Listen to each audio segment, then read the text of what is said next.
Olá, eu sou o Nelson e você está na Pastoral da Semana da Primeira Igreja Batista em Indaiatuba. Hoje vamos falar sobre a homossexualidade e o cristianismo.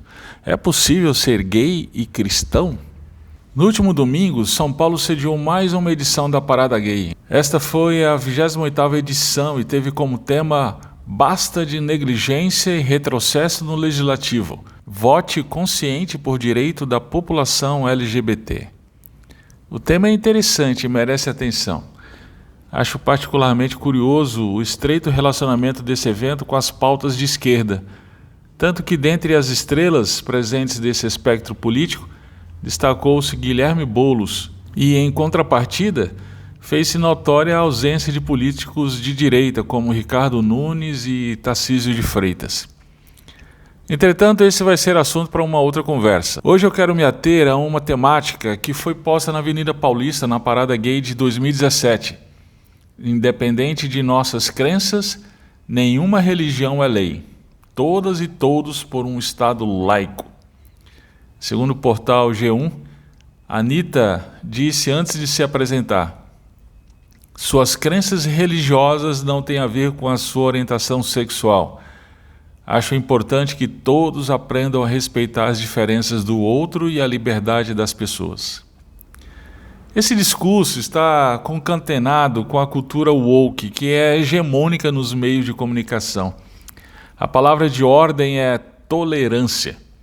Vivemos em um mundo globalizado com as distâncias diminuídas e a resultante convivência com o multiculturalismo.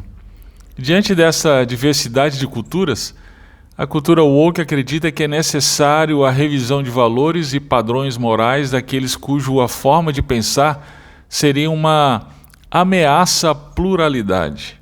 No caso do Ocidente, os grupos políticos, religiosos e etc., que se identificam com a cultura judaico-cristã.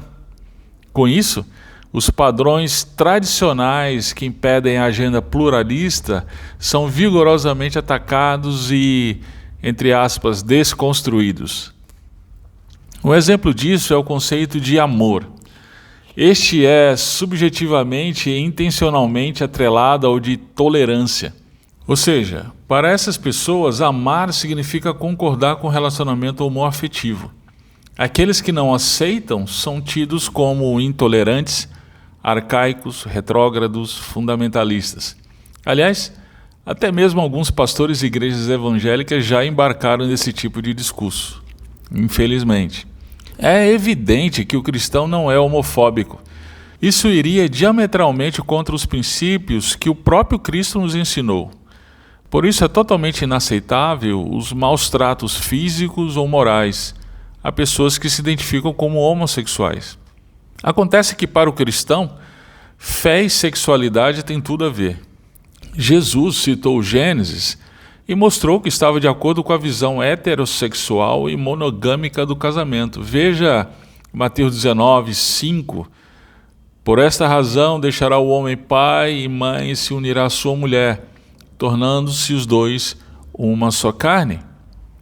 Para o discípulo de Cristo, foi Deus quem criou o ser humano. Ele conhece Gênesis capítulo 1, especialmente verso 24 a 30. Sendo assim, a despeito de tudo que a cultura woke tem dito, dentre as implicações da criação está a seguinte: o gênero e a sexualidade não são questões de opção, mas sim de determinação e dádiva do Criador. Isso significa que, para as Escrituras, aquele que opta por uma sexualidade que está fora dos planos originais do Criador tem todo o direito de fazê-lo, mas está em rebeldia contra Deus. É exatamente isso que Paulo vai apontar ao escrever Romanos. No capítulo 1, versos 18 e seguintes, Paulo asseverou que o ser humano tem um conhecimento do Criador por meio daquilo que foi criado. Porém, ao invés de dar glória a ele, preferiu rebelar-se contra quem o criou. E por conta da rebeldia humana, Deus entregou o homem às suas próprias paixões. Veja o verso 24. Assim, o ser humano, entregue à sua própria sorte por conta de sua rebeldia, mergulha em um mar de ações que são cada vez mais infames. Dentre estas está a homossexualidade. Veja o verso 26 e 27. Por causa disso, os entregou Deus às paixões infames, porque até as mulheres mudaram o modo natural de suas relações íntimas por outro, contrário à natureza. Semelhantemente, os homens também, deixando o contato natural da mulher, se inflamaram mutuamente em sua sensualidade, cometendo torpeza homens com homens e recebendo em si mesmos a merecida punição do seu erro. O curioso é que Paulo continua esse texto e menciona mais uma vez a questão de que Deus entregou o ser humano às suas próprias paixões, mas dessa vez ele menciona uma disposição mental reprovável. Veja, verso 28. E por haverem desprezado o conhecimento de Deus, o próprio Deus os entregou a uma disposição mental reprovável para praticarem coisas inconvenientes. Essa disposição mental reprovável é uma forma de pensar reprovada por Deus, que os leva a práticas imorais. Sendo assim, podemos entender que dentre essa forma de pensar reprovável está o que disse Anita. Entre aspas, suas crenças religiosas não têm a ver com a sua orientação sexual. Entretanto, existe esperança para o homossexual. Não me refiro à cura.